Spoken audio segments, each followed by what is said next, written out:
Salut à tous et bienvenue pour l'histoire d'un tube marquant du début des années 2000, One More Time du groupe Daft Punk. Étrillé à sa sortie par une fraction de la critique estimant que Daft Punk avait trahi la cause de l'électro, One More Time, sur un groove disco house, n'en connut pas moins un large succès auprès d'un public épris de dance floor. Fondé sur un binaire envoûtant, cardiaque, speedé, le morceau se déploie en s'épaississant de riffs cuivrés, samplés qui enrichissent l'intro. Étayé sur un pied de grosse caisse compressée et une basse résonante, on entre dans le morceau comme dans un sabbat spontané.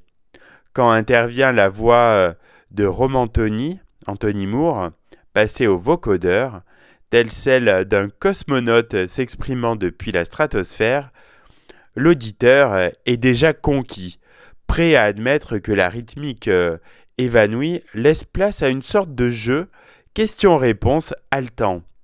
Puis tout reprend à l'unisson et vogue la capsule. Bulle d'air dans un répertoire plus tourné à l'origine vers l'électro pur, One More Time constitue malgré tout une étape respectable dans le parcours des compositeurs masqués.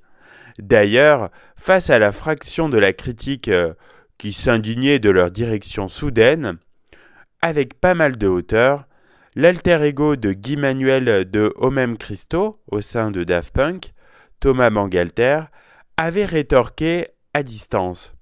Les gens ont souvent peur de ce qui semble nouveau.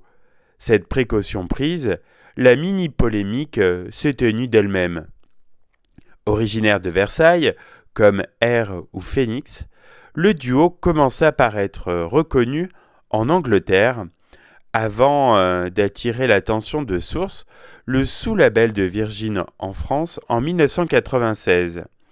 Dès l'année suivante, leur renommée s'étendit au monde entier. Leur science du son, leur culture musicale et leur côté rebelle sont aujourd'hui reconnus.